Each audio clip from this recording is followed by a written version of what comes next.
Rangkaian Hari Koperasi di Jawa Timur ke-75 tahun 2022 Provinsi Jawa Timur dipusatkan di Kabupaten Kediri.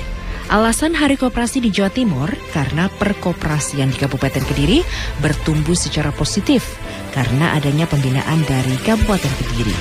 Menurut Bupati yang akrab disapa Mas Dito itu, kemajuan koperasi ini dipengaruhi dengan adanya anggota-anggota yang mempunyai semangat juang layaknya pemuda. Mas Dito berharap agar pemberdayaan koperasi dan UMKM dapat maksimal karena menurutnya dua aspek tersebut sangat krusial untuk pertumbuhan ekonomi yang ada di daerahnya. Baik, saya masih bersama dengan Mas Dito. Ini seru sekali ya kalau saya melihat bahwa strategi yang dilakukan benar-benar tepat sasaran. Mengunci empat pilar ya, 4 komoditas tersebut yang ternyata signifikan juga dampaknya. Begitu ya Mas Dito ya? Ya, sangat signifikan sekali dengan mengunci 4 komoditas ini. Karena kalau kita mengunci di banyak komoditas takutnya tidak manageable. Jadi lebih baik kita mengunci di 4 komoditas tapi manageable. Jadi artinya kita bisa tahu proses dari hulu sampai dengan ke hilirnya. Dalam sambutannya, Gubernur Jawa Timur Khofifah Indar Parawansa mengatakan, di Hari Koperasi ke-75 ini, mari kita bangun komitmen untuk memperkuat jati diri koperasi, terutama dalam memanfaatkan peluang bisnis. Koperasi di masa depan diharapkan menjadi holding company dan bakal menjadi lembaga usaha menarik bagi milenial.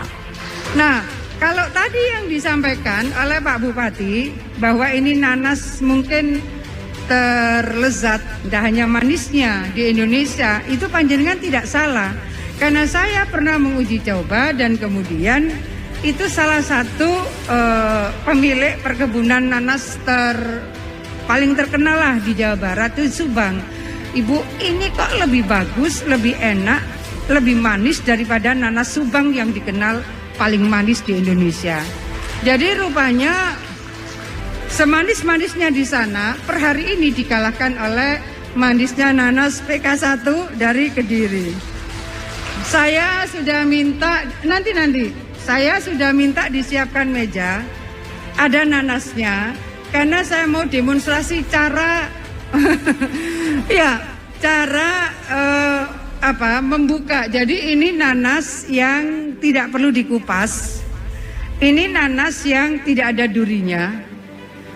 Daunnya tidak berduri, karena daun yang tidak berduri itu memang penguatannya bisa menjadi wisata nanas, wisata edukasi untuk anak-anak mungkin, karena tidak berbahaya, karena tidak berduri. Nah, ini kan menjadi bagian penting dari pelaku-pelaku usaha terutama di sektor perhotelan, usaha di sektor restoran. Saya rasa PHRI akan sangat baik kalau kemudian mengakses produk-produk seperti ini. Di luar dari Mangga Podang yang tadi. Saya paham kenapa Bupati Kediri kemudian ingin promote airport yang sekarang ini sedang disiapkan. 2 Sabtu lalu saya juga matur ke Pak Presiden. Bapak, kalau saya masuk ke airport Juanda, lalu masuk yang reguler, saya turun, kemudian saya datang dan ke reguler, saya setengah tutup mata. Loh, kenapa Mbak gitu? Saya sampaikan ini memang sudah sangat jadul. Airport Juanda yang menjadi pintu masuk provinsi dengan peran PDRB terbesar kedua di Indonesia, kota perdagangan, kota industri manufaktur di Jawa Timur itu di atas 30%, setara dengan negara-negara maju. Lalu beliau tanya, berapa kapasitas? 11.000 per day. Hari ini pada saat pandemi COVID sudah mulai melandai, itu sudah 34.000 per day. Saya pernah menyampaikan ini kepada Pak Menteri PUPR, saya sampaikan juga ke Pak Menteri Perhubungan, ada juga AP1.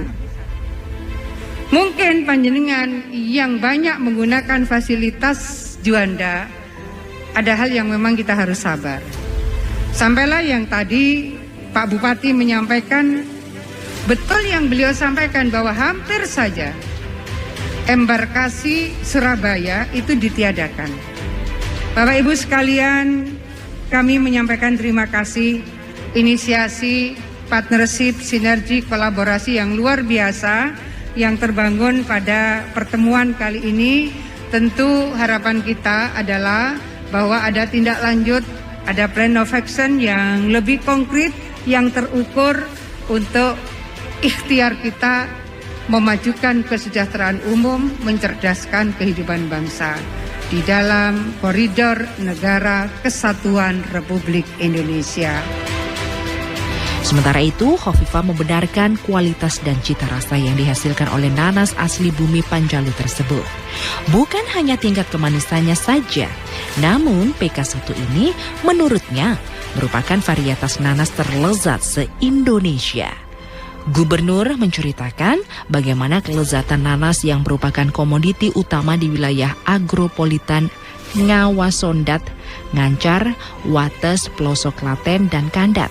Itu diakui pula oleh petani nanas dari daerah lain. Untuk menguji kelezatan nanas ini, bahkan Khofifah mendemonstrasikan bagaimana cara memotong nanas tersebut yang kemudian dibagikan langsung oleh Mas Dito kepada hadirin yang antusias melihat bentuk nanas yang berukuran lebih besar dari nanas biasa.